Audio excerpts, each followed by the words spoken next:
All right, it's Tuesday morning, July 26th, 2020, and I'm walking up to the park again for another 5-mile moto run. So weighed myself on the scale this morning, and that's gonna change. It's not gonna always be the same. It's gonna fluctuate. Your weight isn't really the main thing you should be concerned about. That's going to change as you eat right and exercise. It's going to fluctuate. For some people, getting healthy means putting on weight because they need to gain muscle. Even there's a healthy level of fat.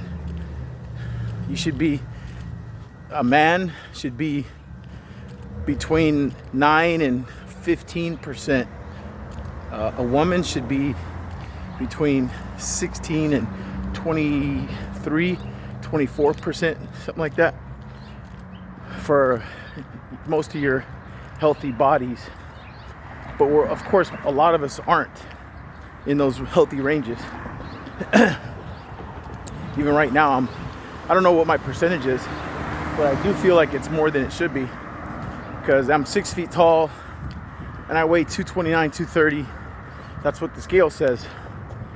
And I should be at 6 feet, like maybe 205, 207. So I got a little bit of weight to lose.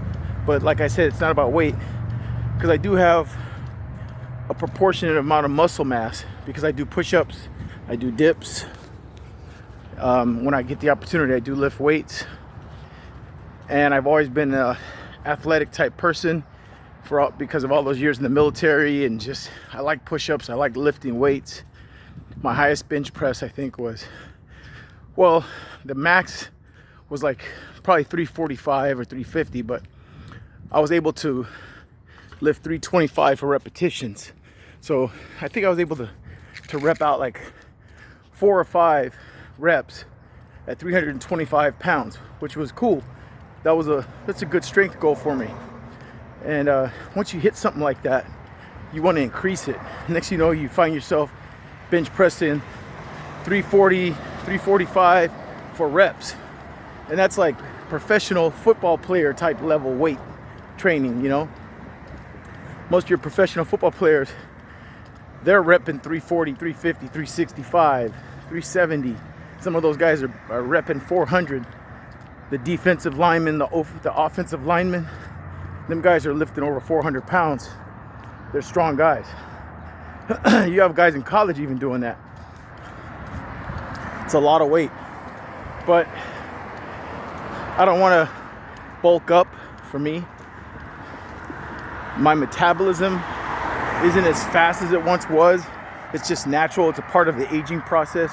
Your metabolism changes over your lifespan, so you adjust with it.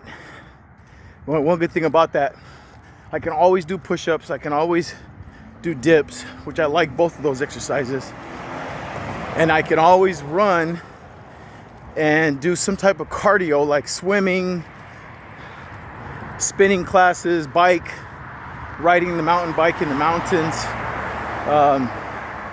jumping jacks, burpees. Gosh, man, there's so many ways. The rowing machine. Man, I tell you, swimming is a really good one. I can't wait to get back into the water. But bottom line is, you're getting your heart rate up for 30 to 35 minutes or more. Me, I've been doing an hour. I'm trying to get an hour in every day, or a little more. Like yesterday, I did an hour and 25. And you want to get your heart rate up, keep it, sustain it at a high level for 40 minutes, around 35 minutes around, and then cool down, do your cool down laps, slowly bring your heart rate back down. Then try to do some calisthenics if you can. I recommend doing like 100 jumping jacks. That's what I did yesterday. I'm doing that again today. And then push-ups if you can. Strength training, it's upper body strength. Trying to think what else you can do. There's a whole lot of things you can do to get your heart rate up, to burn calories, to be a healthier you. There's a lot of apps you can download on your phone that'll walk you through. There's one I'm gonna get for stretching because I'm doing all this. I'm doing 5-mile runs, so my muscles get tight, my hamstrings, quads, calves. So I have to stretch. And I want to know some other good stretches for my hamstrings, glutes, quads, calves. Because otherwise you start developing stress and it traps itself inside your muscles. And next you know, you're wondering why you're not as healthy as you could be, because you got to release all that tension from those tight muscles. So you got to stretch. Like I'm gonna go up here once I shut this camera off, and I'm gonna stretch for a good 15 minutes, and then I'm gonna run. So I don't run cold. Some people do that. I don't. I stretch. I do some I limber up my arms and my head and neck, touch my toes, stretch my calves, stretch my quads, stretch my hamstrings for about 15 or 16 or 17 minutes, just so I can warm up, prevent injuries, and all that kind of good stuff. It's important to do. Stretching is super important. It's more important than what people give it credit for. And so that's where I'm at today, Tuesday morning, just after 6 o'clock. The sun is coming up. It's a beautiful day. It's nice and crisp. It's not hot. It feels good out here. It's a cool little day, cool breezy day. There's a slight cool breeze. It feels really good out here. And it's just motivating to get up at 5 in the morning. The alarm goes off at 5. And you know, by 10 after, I'm out of the bed. And then stretch out a little bit at home, make some coffee, pour myself a big old jug of water, listen to the Bible on my audio CDs series, my audio Bible, listen to that, get dressed, and get my mind right to come up here and